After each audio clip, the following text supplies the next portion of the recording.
ಕೊಡ್ಬೇಕು ಅವರಿ ಶರಣ ಶರಣಾರ್ಥಿ. ಈಗ ನಿಮ್ಮ ಮನೆಯೊಳಗೆ ನಾವು ಸರ್ನ ಕೊಡಿ ನೋಡಿ ಬಂದೆವು. ಯಾಕಂದ್ರೆ ಜಗಲಿನೇ ಇಲ್ಲ. ಯಾಕಂದ್ರೆ ನಾವು ಎಲ್ಲರ ಮನ್ಯಾಗ ನೋಡಿ ಬರ್ತೀವಿ ಜಗಲಿ ಮ್ಯಾಗ ಅವೆಲ್ಲ ದೇವ್ರುಗಳು ಅವೇನೋ ಇಟ್ಟಿರ್ತಾರೆ ಮಾಡಿರ್ತಾರೆ. ನಿಮ್ಮ ಮನ್ಯಾಗ ಮೊದಲೇ ಮಾತ್ರ ಜಗಲಿನೇ ಇಲ್ಲ. ಮತ್ತು ಅದೇನೋ ಒಂದು ಟಿಪಾಯಿ ಮ್ಯಾಗ ಬಸವಣ್ಣ ಫೋಟೋ ಇಟ್ರಿ. ಫೋಟೋ ಇಟ್ಟು ನೀವೇನೋ ಲಿಂಗ ಪೂಜೆ ಮಾಡ್ಕೊಳಕ್ಕೆ ಅವೇನೋ ನೀರು ಅದು ಇಟ್ಟು ಲಿಂಗ ಪೂಜೆ ಮಾಡ್ಕೊಳಕ್ಕೆ ಇಟ್ಕೊಂಡ್ರಿ. ಮತ್ತು ಯಾವ ಮೌಢ್ಯಾಚಾರನೂ ಇಲ್ಲ ಇದ್ರ ಜಗಲಿ ಮ್ಯಾಗ ಮಾಡೋದಿಲ್ಲ. ಅದಕ್ಕೆ ನೀವು ಈ ಎಷ್ಟು ವರ್ಷ ಆಯ್ತು ರೀ ಇವೆಲ್ಲ ಹಿಂಗೆ ನಿಮ್ಮ ಮನ್ಯಾಗ ಜಗಲಿ ಇಲ್ಲಾರ್ದು? ಜಗಲಿ ಅಂತ 27 ವರ್ಷ ಜಗಲಿನೇ ಮಾಡಿಲ್ಲ. ಹಾಂ ಹಾಂ ಸಣ್ಣಾಗಿ ನಡೆದೂ ಬಸವಂತ ಬಿಟ್ಟು ಬೇರೆ ಮಾಡಿಲ್ಲ. ಹಾಂ ಹಾಂ ಹಾಂ ಹಾಂ ಹಂಗ ಅನ್ನಪೂರ್ಣ ಅಕ್ಕೋರು ಎಲ್ಲ ನಮ್ಗೆ ಪ್ರವಚನ ಹೇಳ್ತಾ ಇದ್ರಲ್ಲ ಅವಾಗಿನಿಂದ ಪೂರ ಬಿಟ್ಕೊಟ್ಟಿವಿ ಅಷ್ಟೇ. ಏನೂ ಮಾಡಲ್ಲ. ಮೊದ್ಲು ಮಾಡ್ತಿಲ್ಲ, ಸ್ವಲ್ಪ ಹೆದರಿಕೆಲಿಂದ ಏನೋ ಮಾಡ್ತಿದ್ದೀವಿ. ಮೊದಲು ಏನು ಹೆದರಿಕೆಯಿಂದ ಏನು ಮಾಡ್ತಿದ್ರಿ? ಏನೋ ಒಂದು ವೈಭವ ಲಕ್ಷ್ಮೀ ಪೂಜೆ ಮಾಡ್ತಿದ್ರಿ? 2 ಸಲ ಮಾಡಿದ್ದೆ. ಹಾಂ ರೈಟ್ ರೈಟ್. ಅದ್ರ ನಂತರ ಅದನ್ನು ತಲೆಗೆ ತೆಗೆದ್ಬಿಟ್ಟು ಇಲ್ಲಪ್ಪ ಎಲ್ಲ ಸುಳ್ಳದ ಅಂತ ಹಾಂ ಅಷ್ಟೇ. ಈಗ ಏನು ಮಾಡಲ್ಲ. ಏನು ಮಾಡಲ್ಲ. ಮತ್ತು ಇದು ಯಾರಿಂದೆಲ್ಲ ನಿಮ್ಗೆ ಹಿಂಗೆಲ್ಲ ಇಟ್ಟು ಅನುಭವ ಆಯಿತು? ಈಗ ನಾವು ಬಸವಣ್ಣನ ಹುಟ್ಟಿದ ಇದೆಯಲ್ಲಿ ಬೆಳೆದಿದ್ದು ಇಲ್ಲೇ ನಮಗೆಲ್ಲ ಅನುಭವ ಅದ ರೀ. ಮೊದಲಿನ ಎಲ್ಲ ಪರಿಚಯ ಅದ. ಆಯ್ತು ಅದಕ್ಕೆ ಹಕ್ಕೋರು ಪ್ರವಚನ ಹೇಳ್ತಾ ಹೋದ್ರು. ಆಮೇಲೆ ಅಣ್ಣನ ಮನೆಗೂ ಅನ್ನ ಮಠ ಸುದ್ದಿನಿತಾ ಇದ್ರು. ಅಲ್ಲಿ ಹೋಗ್ತಾ ಇದ್ದೀವಿ. ಅವರು ಹೇಳ್ತಾ ಇದ್ರು ಎಲ್ಲ ಮೂಢನಂಬಿಕೆ ಅದೆಲ್ಲ ಬಿಡ್ಬೇಕು. ಆಗಿಲ್ಲ ಅದೆಲ್ಲ ಸ್ಕೂಲ್ ಕಲ್ತಿದ್ದು ಬಸವಣ್ಣ ಮಂದಿರಲ್ಲೇ ಒಂದೆರಡು ಇಲ್ಲೇ ಬಸವ ಕಲ್ಯಾಣದಲ್ಲೇ ಕಲ್ತೀವಿ. ಆಗ ಬಸವಣ್ಣ ಬಗ್ಗೆ ನಾವೆಲ್ಲ ಹಿಂಗಾಗಿ ನಿಮಗೆಲ್ಲ ಆದ್ಮೇಲೆ ಸ್ವಲ್ಪ ಏನೋ ಅತ್ತೆಯವ್ರ ಮನೆ ಮಾತು ಕೇಳಿ ಸ್ವಲ್ಪ ಮೂಢನಂಬಿಕೆದಾಗ ಹೋಗಿದ್ದೀವಿ. ಅದ ನಂತರ ಎಲ್ಲ ಬಿಟ್ಕೊಟ್ರಿ. ಅಂದ್ರೆ ಅಕ್ಕ ಯಾರು ಅನ್ನಪೂರ್ಣ ತಾಯಿಯವರು ಯಾರು? ಅನ್ನಪೂರ್ಣ ಅನ್ನಪೂರ್ಣ ಅಕ್ಕವ್ರು. ಅವ್ರದಿಂದ ಎಲ್ಲ ಈ ಬಸವ ಸರಿಯಾಗಿ ಗೊತ್ತಾಗಿ ತಿಂಗಳಿಗೆ ಒಂದು ಪ್ರವಚನ ವಾರ ಮನೆ ಮಾಡ್ತಿದ್ವಿ. ಹಂಗಾಗಿ ಮನಸ್ಸು ಧೈರ್ಯ ಬಂತು, ಎಲ್ಲ ಬಿಟ್ಕೊಟ್ಟು. ಬೇರೆ ಬಂತು. ಮೊದಲೆಲ್ಲ ಮಾಡ್ತಿದ್ರಿ ತಪ್ಪ ತೆಕ್ಕೊಂಡು ಹಾಳು ಮಾಡಿಲ್ಲ. ಏನೋ ಒಬ್ರು ಈ ಗಂಡು ಮನೆ ಬಂದ್ಮೇಲೆ ಸ್ವಲ್ಪ ಅವ್ರು ಏನೇ ಹೇಳೋದು ಮಾಡ್ಬೇಕಲ್ಲ. Right right right. ಮಾಡಿದ್ರಿ ಮತ್ತೆ ಆಮೇಲೆ ಅಥವಾ ಎಲ್ಲ ಬಿಟ್ಟುಕೊಟ್ರಿ. ಈಗಂತೂ ಯಾವ ಈ ಮೌಢ್ಯಾಚರಣೆಗಳನ್ನು ಯಾವ ಮಾಡೋದಿಲ್ಲ. ಮಕ್ಕಳು ಮದುವೆ ಮಾಡ್ರು ನಾವು ಪಂಚಾಂಗ ತೆಗೆದಿಲ್ಲ, ಏನು ತೆಗೆದಿಲ್ಲ. ನಮ್ಮ ಟೈಮ್ ನೋಡಿ ಮೊಮ್ಮಗನ ಜವಳ ಅನ್ನ ಮಟ್ಟಕ್ಕೆ ತೆಗೆದಿರೋ ಎಲ್ಲೂ ಹೋಗಿಲ್ಲ. ಅಂದ್ರೆ ಈ ಮದುವೆ ಪಂಚಾಂಗ ತಗೊಂಡು ನೋಡೋದು ಇಂಥ ಯಾವ ಮೌಢ್ಯಾಚರಣೆ ಮಾಡೋದು ನಮ್ದು ದಿನ ನೋಡಿ ನಾವು ತೆಗೆದು. ಈಗ ನೀವು ಮೊದಲೇನು ಗೊತ್ತಾಗಿತ್ತು, ಮೊದಲು ನಾವು ಲಕ್ಷ್ಮೀ ಪೂಜೆ ಮಾಡ್ತೀವಿ ಎಲ್ಲ ಬಿಟ್ರಿ. ಎಲ್ಲ ಲಕ್ಷ್ಮೀ ಪೂಜೆ ಎಂದೂ ಮಾಡಿಲ್ರಿ. ಸ್ವಲ್ಪ ಏನೋ ನಾವು ಅಂತಾರಲ್ಲ ಸೋಮವಾರ ಪೂಜೆ ಏನೋ ಅಂತ 1-2 ಸಲ. ಯಾವಾಗ ಗೊತ್ತಾಗಿತ್ತ ಮೊದಲು? ಗೊತ್ತಾಗಿತ್ತ ಮೊದಲು. ಗೊತ್ತಾದ್ಮೇಲೆ ಸ್ವಲ್ಪ ಅಂಜಿಕಿಲ್ಲ ಏನೋ ಹಿಂಗ್ ಮಾಡ್ರಿ ಮತ್ತಿವ್ರು ಹಿಂಗ್ ಮಾಡು, ಕೂಸು ಹಿಂಗಾಗಿತ್ತು, ಸ್ವಲ್ಪ ಹುಟ್ಟು ಹೋಗಿತ್ತು, ಹಿಂಗಾಗ್ಯದೇನೋ ಅದ್ರಲ್ಲಿಂದ ಹಿಂಗಾಗ್ಯದೇನೋ ಮಾಡು ಅಂದಾಗ ಹಿಂಗ್ ಮಾಡ್ರಿ. ಮತ್ತೆ ಆಮೇಲೆ ಎಲ್ಲ ಸುಳ್ಳದ ಅಂತ ಬಿಟ್ಕೊಟ್ಟು. ಆಮೇಲೆ ಸುಳ್ಳಾಯ್ತು ಗೊತ್ತಾದ್ಮೇಲೆ ಬಿಟ್ರಿ. ಎಲ್ಲ ಬಿಟ್ಟು ಏನೂ ಇಲ್ಲ ನೋಡ್ರಿ. ಮತ್ತೆ ಈಗ ಏನ್ ಪೂಜೆ ಮಾಡಕತ್ತೀರಿ? ಈಗ ಬಸವಣ್ಣ ಏನು ಲಿಂಗ ಪೂಜೆ, ಸ್ನಾನ ಮಾಡೋದು, ಲಿಂಗ ಪೂಜೆ ಮಾಡೋದು, ಬಂದರೆ ಪ್ರಸಾದ ಹಾಕೋದು, ದೇವ್ರ ನೆವದಿ ಇಲ್ಲ, ದೇವ್ರ ಗುಡಿ ಹೋಗೋದಿಲ್ಲ, ಹಬ್ಬ ಆಡಿ ನೆವದಿನೂ ಹಿಡಿಯಲ್ಲ, ಏನು ಮಾಡಲ್ಲ. ಇಲ್ಲ ಅಂದ್ರೆ ಮತ್ತೆ ಇಟ್ಟೆಲ್ಲ ಗಟ್ಟಿ ಆಗಾಕ ನಿಮ್ಗೆ ಶಕ್ತಿ ಎಲ್ಲಿ ಗೊತ್ತು? ನಮ್ಮ ವಚನಗಳಿಂದ. ವಚನಗಳಿಂದ ಇಟ್ಟೆಲ್ಲ ಗಟ್ಟಿ ಆದ್ರಿ. ಎಲ್ಲ ಮೌಢ್ಯಾಚಾರ ಬಿಟ್ಟು ಎಲ್ಲ ಸುಳ್ಳದ ಅಂತ ತಿಳ್ಕೊಂಡೆ. ಮನಸ್ಸು ಸಾಕ್ಷಿ ಬದುಕೋದು, ಸುಳ್ಳು ಆಡೋದಿಲ್ಲ, ಯಾರಿಗೆ ಮೋಸ ಮಾತಾಡೋದಿಲ್ಲ. ನಾವು ಮನಸ್ಸು ಹೆಂಗಪ್ಪ ಕೆಟ್ಟದ್ದಾದ್ಮೇಲೆ ಅದ್ರ ಹೋಗೋದಿಲ್ಲ, ಬರ್ತದಷ್ಟೇ. ಆ ಥರ ನೀವೆಲ್ಲ ವಚನಗಳೇ ನಿಮ್ಗೆ ಸ್ಫೂರ್ತಿ ಅದು. ಇದನ್ನೆಲ್ಲ ಬಿಡಾಕ್ ಮಾಡೋದು. ಇವರೆಲ್ಲ ಮೊದಲೆಲ್ಲ ಸ್ವಲ್ಪ ಇದ್ರೆ ಆಮೇಲೆ ಬಿಟ್ರಲ್ಲ, ಈಗ ಅವ್ರಿಂದ ಪೂರ್ತಿ ಗಟ್ಟಿ ಆಗಿದೆ. ತಮ್ಮ ಹೆಸರು ಯಾವರು? ರೂಪಾವತಿ ಗುಂಗೆ. ರೂಪಾವತಿ ಗುಂಗೆ. ಬುದ್ಧಿ ಶರಣಾರ್ಥಿ. ಅವ್ವಾರು ಹೇಳಿದರು. ಯಾಕಂದ್ರೆ ನಾವು ನೀವು ಕಡೆ ನೋಡಿ ಬಂದೆವು. ಯಾವುದೂ ಎಲ್ಲಿ ಕಂದಾಚಾರ ಮೌಢ್ಯಾಚಾರ ಯಾವುದೇ ದೇವರುಗಳ ಎಲ್ಲಿ ಯಾವುದೋ ಕಾಲ್ಪನಿಕ ಫೋಟೋ ಇಲ್ಲ. ಪೂರ್ತಿ ಸ್ವಚ್ಛ ಏನೋ. ಯಾಕಂದ್ರೆ ಎಲ್ಲರ ಮನೆ ನೋಡಿ ಬಂತಾರೆ ಹಂಗೆ ಜಗಲಿ ಪಗಲಿ 108 ಏನೋ ಇಟ್ಟಿರ್ತಾರೆ. ನಿಮ್ಮ ಮನೆ ಏನು ಸ್ವಚ್ಛ ಇಲ್ಲ, ಅದು ಜಗಲಿನೂ ಇಲ್ಲ. ಅದೇನೋ ಒಂದು ಇದ್ರೊಳಗೆ ಕಬಾಡ್ ಟಿಪಾಯಿ ಮ್ಯಾಗ ಬಸವಣ್ಣ ಫೋಟೋ ಇಟ್ರಿ. ಮತ್ತು ನೀವು ಲಿಂಗ ಪೂಜೆ ಮಾಡ್ಕೊಳಕ್ಕೆ ನೀರು ಏನೋ ಇಟ್ರಿ. ಆದ್ರೆ ಮತ್ತು ಇಟ್ಟೆಲ್ಲ ಹಿಂಗೆ ಗಟ್ಟಿ ಬಸವ ತತ್ವ ಬೆಳಿಬೇಕಂದ್ರೆ ನಿಮ್ಮ ಮತ್ತೆ ನಿಷ್ಠೆ ಎಷ್ಟು ವರ್ಷದಿಂದ ಬಂದೈತಿ? ತಮಗೆ ಕೋಟಿ ಶರಣಾರ್ಥಿಗಳು. ಶರಣಾರ್ಥಿಗಳು. ಈಗ ನಮ್ಮ ಧರ್ಮ ಪತ್ನಿ ರೂಪಾವತಿ ಅವರು ಹೇಳಿದಂತೆ ನಾವು ಅನ್ನಪೂರ್ಣ ಅಕ್ಕವರು, ಗಂಗಾಂಬಿಕಾ ಪಾಟೀಲ್ ಅವರು ಆ ಹುಮನಾಬಾದಲ್ಲಿ ಬಸವ ಜ್ಯೋತಿ ಕಾರ್ಯಕ್ರಮ ಮಾಡ್ತಾ ಇದ್ರು. ಅಲ್ಲಿ ರಾಜೇಶ್ವರದಲ್ಲಿ ವಾರಕ್ಕೊಂದ್ಸಲ ಮನೆ ಬಸವ ಜ್ಯೋತಿ ಕಾರ್ಯಕ್ರಮ ಮಾಡ್ತಾ ಇದ್ರು. ಅವ್ರು ಕರೆದ್ರು ಬಹಳ ಸಲ. ಕರೆದಾಗ ನಾವು ಹೋದೆವು. ಆ ಕಾರ್ಯಕ್ರಮದ ಭಾಗಿಯಾಗಿ ಹ್ಞೂ ವಚನಗಳು ಓದೋದು ಪ್ರಾರ್ಥನೆ ಮಾಡೋದೆಲ್ಲ ನೋಡಿ ಅದು ವಚನಗಳ ಗ್ರಂಥ ಓದುತ್ತಾ ಹೋದಾಗ ನಾವು ಮನುಷ್ಯನಿಗೆ ಬೇಕಾಗಿರ್ತಕ್ಕಂಥವೇ ಎಲ್ಲವೂ ಸತ್ಯ ಯಾವುದು ಅಸತ್ಯ ಯಾವುದು ಅಂತಕ್ಕಂಥ ಎಲ್ಲ ವಚನಗಳು ಸಿಗ್ತದೆ. ನಾನು ಯಾವಾಗಲೂ ಹೆಚ್ಚು ಮಾಡಿ ವಚನಗಳು ಓದ್ತೀನಿ. ಅವಾಗ ನನ್ನ ಎದಿ ಮೇಲೆ ಮೊದಲ 27 ವರ್ಷದಿಂದ ಲಿಂಗನೂ ಇದ್ದಿಲ್ಲ. ನಮ್ಮ ಶಿವಸ್ವಾಮಿ ಚೀನ್ಕೆರೆ ಅಂತ ಹೇಳಿ ನಿಮ್ಮಂತವ್ರೊಬ್ಬರು ಅಲ್ಲಿ ಒಂದು 15 ದಿವಸ ಪ್ರವಚನ ಹೇಳಿದ್ರು ರಾಜೇಶ್ವರದಲ್ಲಿ. ಅವ್ರು ಡಿಸ್ಕಷನ್ ಮಾಡ್ತಾ ಇದ್ದೀವಿ ನಾವು ದಿವಸ ಚಿಂತನೆ ಮಾಡ್ತಾ ಇದ್ದೀವಿ ಕಾರ್ಯಕ್ರಮ ಮುಗಿದ ನಂತರ. ಅವಾಗ ಅವರು ಲಿಂಗ ಎದಿ ಮೇಲೆ ಕಟ್ಕೊಂಡು ಬಹಳ ಇಂಪಾರ್ಟೆಂಟ್ ಅದನ್ನು ತಿಳ್ಕೊಂಡು ಅವ್ರು ಹೇಳಿದ್ರು, ಬಸವಣ್ಣನವರು ಅನುಭವ ಮಂಟಪದ ಮೂಲಕ ಜಗತ್ತಿನ ಮಾನವ ಲೋಕದ ಕಲ್ಯಾಣಕ್ಕಾಗಿ ಸಕಲ ಜೀವಾತ್ಮರ ಲೇಸಿಗಾಗಿ ದಯವೇ ಧರ್ಮದ ಮೂಲ, ದಯವೇ ಬೇಕು ಸಕಲ ಪ್ರಾಣಿಗಳಲ್ಲಿ, ಈ ತರ ಎಲ್ಲ ವಚನಗಳು ಏನ್ ಹೇಳ್ಕೊಡ್ತಾವಪ್ಪ ಅಂದ್ರ ನಮ್ಮ ಮನಸ್ಸಿನಾಗ ಒಂದು ಒಳ್ಳೆ ವಿಚಾರ ಇಟ್ಕೊಂಡು ಬದುಕಬೇಕು, ಇನ್ನೊಬ್ರು ಒಳ್ಳೆ ಬಯಸ್ಬೇಕಲ್ಲ.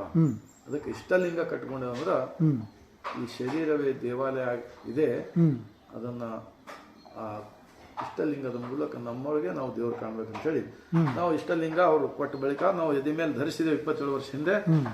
ಅವತ್ತಿನ ಹಿಡಿದು ಇವತ್ತಿನವರೆಗೆ ವಚನಗಳು ಓದುತ್ತಾ ಅವೆಲ್ಲ ಏನೇನ್ ಮಾಡ್ತಾ ಹೇಳಿದ್ರಲ್ಲ ಅವೆಲ್ಲವೂ ಕೂಡ ಸುಳ್ಳವಪ್ಪ ಅಂತ ಗೊತ್ತಾಯ್ತು. ಈಗ ಇನ್ನೊಂದು ವಚನ ಆಧಾರ ಮೇಲೆ ಮಾತಾಡ್ತೀನಿ. ಅಂದ್ರ ಅವಾಗ 27 ವರ್ಷ ಗಟ್ಟಿ ಆಗೈತೆ ಅಂದ್ರು.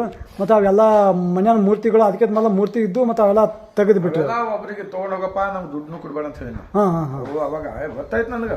ಮೊದಲ ಎಲ್ಲ ಬೇಡ್ಕೊಳ್ತಿರು ನಮ್ಮ ತಂದೆ ತಾಯಿ ಹಿರಿಯರು, ಆ ದೇವ್ರಿಗೆ ಬೇಡ್ಕೊಂಡಿದ್ದು ಸಿಗ್ತದ, ಇಲ್ಲಿ ಬೇಡ್ಕೊಂಡ ಯಾರು ಏನು ಸಿಗಂಗಿಲ್ಲ, ನಾವು ಕಷ್ಟಪಟ್ಟು ದುಡಿಯತನ ನಮ್ಗೆ ಏನು ಸಿಗಂಗಿಲ್ಲ ಅಂತ ಹೇಳಿ ನಮ್ಗೆ ಗೊತ್ತಾಯ್ತು ವಚನಗಳು.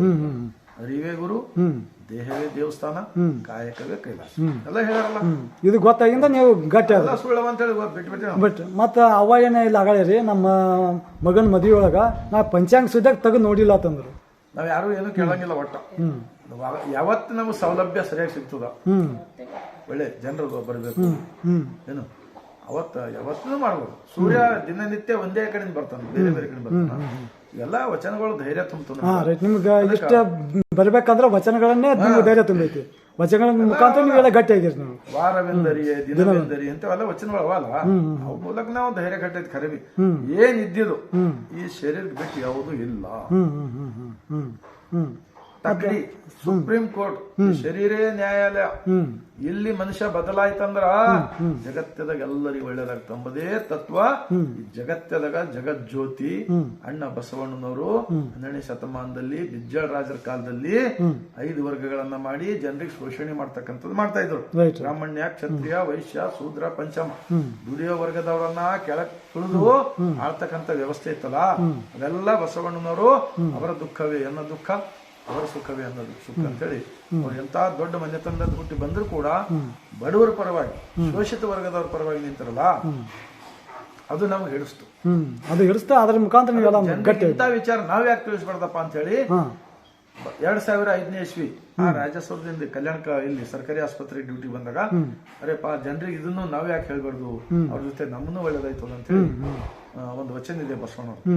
ಮಂಡೆ ಮಾಸಿದರೆ ಮಹಾಮಜ್ಜನ ಮಾಡುವುದು, ವಸ್ತ್ರ ಮಾಸಿದರೆ ಮಡಿವಾಳರಿಗಿಕ್ಕುವುದು. ಈ ಮನದ ಮೈಲಿಗೆ ತೊಳೆದುಕೊಳ್ಳಬೇಕಾದರೆ ನಮ್ಮ ಕೂಡಲ ಸಂಗನ ಶರಣರ ವಚನಗಳ ಅನುಭವ ಮಾಡುವುದು ಅಂತಂದ್ರಲ್ಲ, ಅದೇ ಅವ್ರು ಏನೇನು ಹೇಳ್ಯಾರಲ್ಲ ಅವೆಲ್ಲ ನಮ್ ಸಲಕ್ಕೆ ಹೇಳ್ಯಾರ ಅಂತ ಹೇಳಿ ನಾವು ಅವ್ರ ಜೊತೆ ನಮ್ಮನ್ನು ಒಳ್ಳೇದಾಗ್ತದೆ, ಅವ್ರಿಗೂ ಒಳ್ಳೇದಾಗ್ತದೆ ಅಂತ ಹೇಳಿ 400 ಮನೆಗಳಲ್ಲಿ ಬಸವ ಕಲ್ಯಾಣದಲ್ಲಿ ಬಸವ ಜ್ಯೋತಿ ಕಾರ್ಯಕ್ರಮ ಮಾಡಿಸಿದ್ವಿ. 400 ಮನೆಯಲ್ಲಿ ವಚನ ಜ್ಯೋತಿ ಕಾರ್ಯಕ್ರಮ ಅವ್ವ ನೀವು ಕೊಡಿ ಮಾಡಿಸಿರಿ. ಮಕ್ಕಳು ಅಂದ್ರೆ ಎಷ್ಟು ವರ್ಷ ಆಯ್ತು? ಎಷ್ಟು ವರ್ಷದಿಂದ ಮಾಡಿದ್ರಿ? 2005ನೇ ಇಸ್ವಿದಾಗ ಸ್ಟಾರ್ಟ್ ಮಾಡಿದ್ವಿ ಕಲ್ಯಾಣದಾಗ. ಏನೋ ವಚನ ಜ್ಯೋತಿ, ಬಸವ ಜ್ಯೋತಿ ಮನೆ ಮನೆಗೆ ಬಸವ ಜ್ಯೋತಿ ಕಾರ್ಯಕ್ರಮ ವಾರಕ್ಕೊಂದ್ಸಲ. ಯಾಕೆ ಮಾಡಿದ್ರಿ? ಅವರು ನಿಮ್ಗತೆ ಬದಲಾಗಲಿ, ಅವರು ಸತ್ಯನ ತಿಳ್ಕೊಳ್ಳಿ, ಮೌಢ್ಯಾಚಾರಗಳನ್ನ ಹೊರಗೆ ಬರಲಿ. ಅಲ್ಲ ಅವರು ಸತ್ಯನ ಇದು ಆಗ್ಬೇಕಲ್ಲ. ಬಸವಣ್ಣವ್ರು ಹೇಳೋದು ಉದ್ದೇಶ ಏನೈತಿ, ಆ ಉದ್ದೇಶ ನೀವು ಅವ್ರಿಗೆಲ್ಲ ಹೇಳಿದಿರಿ. ಹೌದಾ? ಈ ಉದ್ದೇಶ ಜಗತ್ತಿಗೆ ಗೊತ್ತಾಗಲಿ, ಸತ್ಯವನ್ನು ಎಲ್ಲ ತಿಳ್ಕೊಳ್ಳೋ ಸಂಬಂಧ ಅವ್ವಾರು ನೀವು ಎಲ್ಲ ಮಾಡಿದಿರಿ. ನಿಮ್ಮ ಮನೆಯಾಗ ಯಾವುದೇ ಮೌಢ್ಯಾಚಾರ ಕಂದ್ಯಾಚಾರಗಳು ಇಲ್ಲ. ಯಾಕಂದ್ರೆ ಬರೀ ಬಸವಾದಿ ಶಿವಶರಣದ ಫೋಟೋಗಳು ಅದಾವು. ಇಂಥವನ್ನೇ ನೀವು ಆಚರಣೆ ಮಾಡ್ಕೋತ ಲಿಂಗ ಪೂಜೆ ಮಾಡ್ಕೋತ ಬಂದಿರಿ. ಅದಕ್ಕೆ ನಿಮ್ಮಿಂದ ಸಮಾಜಕ್ಕೆ ಒಳ್ಳೆಯ ಸಂದೇಶ ಆಕೈತಿ. ಮತ್ತು ಇದರಿಂದ ನೀವು ಸಮಾಜಕ್ಕೆ ಏನು ಹೇಳಕ್ಕೆ ಬಯಸ್ತೀರಿ? ಏನಿಲ್ಲ, ಇವತ್ತು ನಾವು ನೋಡ್ತಾ ಇದ್ದೀವಿ ಎಲ್ಲ ಕಡೆ ವಾತಾವರಣ ಕೆಟ್ಟು ಹೋಗ್ಬಿಟ್ಟಿದೆ. ಇವು ಸಿನಿಮಾ ಮಾಧ್ಯಮದವರು ಮತ್ತು ಟಿ ವಿ ಚಾನೆಲ್ದವರು, ಶಾಲೆಯಲ್ಲಿ ಒಂದು ಶಿಕ್ಷಣ, ಇವು ಎಲ್ಲರೂ ಬದಲಾಗಬೇಕು, ಬದಲಾವಣೆ ಆಗಬೇಕು. ಯಾರೋ ಯಾರ ಪರವಾಗಿ ದುಡ್ಡು ಸಿಕ್ತಂದ್ರೆ ಎಲ್ಲ ಕಡೆ ಮಾತಾಡೋದು ಬೇಡ. ಇವತ್ತ ಶಿಕ್ಷಣದಲ್ಲಿ 12ನೇ ಶತಮಾನದ ಜಗತ್ತಿನ ಮೊದಲನೇ ಅನುಭವ ಮಂಟಪ ಪ್ರಜಾಪ್ರಭುತ್ವ ಸ್ಥಾಪನೆಯಾಗಿದ್ದು ಬಸವ ಕಲ್ಯಾಣದಲ್ಲಿ. ಈ ಬಸವ ಕಲ್ಯಾಣದ ಭೂಮಿಯ ಶರಣರ ವಚನಗಳು ಇವತ್ತು 33 ಭಾಷೆಯಲ್ಲಿ ಸಿಗ್ತವೆ. ಈಗ ನಾವು ದೆಹಲಿಯಲ್ಲಿ ಯುವಕರು ಏನೋ ಅನ್ಯಾಯ ಆಗ್ಯದಂತ, ಪೇಪರ್ ಲೀಕ್ ಆಗ್ಯದಂತ ಹೇಳಿ ಅವ್ರು ಹೋರಾಟ ಮಾಡಕ್ ಹೋದ್ರು. ಪಾಪ ಅವ್ರಿಗೆ ಉಲ್ಟಾ ಪೊಲೀಸ್ದವ್ರು ಹೊಡಿ ಬಡಿ ಕಡಿ ಮಾಡಿದ್ರು. ಇಂಥವೆಲ್ಲ ನ್ಯಾಯ ಕೇಳ್ತಕ್ಕಂಥ ಜಾಗದಲ್ಲಿ ಅನ್ಯಾಯ ಆಗ್ತಾ ಇದೆ. ಈಗ ಈ ಭಾರತ ದೇಶದಲ್ಲಿ ಎಲ್ಲರಿಗೂ ಒಳ್ಳೇದಾಗಾರ ಒಂದ್ ಆಗ್ಬೇಕಾಗಿತ್ತಪ್ಪ ಅಂದ್ರ ಒಂದು ಪರಿಪೂರ್ಣ ಧರ್ಮ ಯಾವ್ದಾದ್ರು ಇದ್ದರೆ ಈ ಭೂಮಿ ಮೇಲೆ, ಬರೀ ಭಾರತ ಅಷ್ಟೇ ಅಲ್ಲ, ಅದು ಜಗಜ್ಯೋತಿ ಮಹಾತ್ಮ ಬಸವಣ್ಣನವರು ಸ್ಥಾಪಿಸಿ ಇರ್ತಕ್ಕಂಥ 12ನೇ ಶತಮಾನದಲ್ಲಿ ಅವರೊಬ್ಬರು ಪ್ರಧಾನಮಂತ್ರಿ ಆಗಿದ್ದುಕೊಂಡು ಯಾವ ಒಂದು ಇವನಾರವ ಈ ವಚನಗಳು ಏನಿವಲ್ಲ, ಜಾತಿ ಹಿಡಿದು ಸೂತಕವನ್ನು ಅರಸುವೆ, ಉಳ್ಳವರು ಶಿವಾಲಯ ಮಾಡುವರು, ಇವೆಲ್ಲ ಏನ್ ಹೇಳ್ಕೊಡ್ತಾವಂದ್ರೆ ಎಲ್ಲರಿಗೂ ಒಳ್ಳೇದಾಗ್ತಕ್ಕಂಥದ್ದೇ ಹೇಳ್ತಾವಲ್ಲ. ಇದು ಎಲ್ಲರ ತಲೆಯಲ್ಲಿ ಹೋಗ್ಲಿ ಅಂತ ಹೇಳಿ ನಮ್ದು ಒಂದು ಆಶೆ. ನಾವು ಭೂಮಿ ಮೇಲೆ ಬಹಳ ದಿವಸ ಯಾರು ಬದುಕಂಗಿಲ್ಲ. ಎಷ್ಟು ದಿವಸ ಬದುಕ್ತೋ ಅಷ್ಟು ದಿವಸ ಬಸವಣ್ಣನವ್ರು ಹೇಳಿದಂತೆ ಆನೆಯನ್ನು ಏರಿಕೊಂಡು ಹೋದ್ರಿ ಅಂತೇಳಿ ವಚನ ಇದೆಯಲ್ಲ, ಸತ್ಯದ ನಿಲುವನ್ನು ಅರಿಯದೇ ಹೋದ್ರಲ್ಲ, ಸದ್ಗುಣವೆಂಬ ಫಲವ ಬಿತ್ತಿ ಬೆಳೆಸದೇ ಹೋದ್ರಲ್ಲ. ಇಂಥ ವಚನಗಳ ಮೂಲಕ ನಮ್ಗೇನಪ್ಪಾ ಅಂದ್ರೆ ಜನರಿಗೆ ಸತ್ಯ ತಿಳ್ಕೋದು, ಇನ್ನೊಬ್ರಿಗೆ ತಿಳಿಸೋದ್ ಕಾರ್ಯ ಆಗ್ಲಿ ಅಂತ ಹೇಳಿ ಹೇಳುತ್ತಾ ನನ್ನ ಈ ಮಾತಿಗೆ ವಿರಾಮ ಕೊಡ್ತೇನೆ. ನೀವು ಕೂಡ ನಮ್ಮ ಮನೆಗೆ ಬಂದು ನಿಜಕ್ಕೂ ನೀವು ಮತ್ತಷ್ಟು ನಮ್ಗ ಒಂದು ಈ ಕಾರ್ಯ ನೀವು ಮಾಡ್ರಿ, ನೀವು ಮುಂದುವರ್ಸ್ಕೊಂಡು ಹೋಗಿ ಅಂತ ಹೇಳಿ ನೀವು ಕೂಡ ನೀವು. ತಮ್ಮ ಹೆಸರು?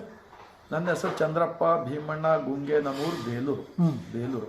ಇಲ್ಲೇ ಬಸವ ಕಲ್ಯಾಣದಲ್ಲಿ ಬಂದು ಉಳಿದಿವಿ, ಇಲ್ಲೇ ಮನೆ ಕಟ್ಕೊಂಡು ಇಲ್ಲೇ ಉಳಿದಿವಿ. ರೈಟ್, ಯಾಕೆ ಅವಾರಿ ಭಕ್ತಿಪೂರ್ವಕ ಶರಣಾರ್ಥಿ.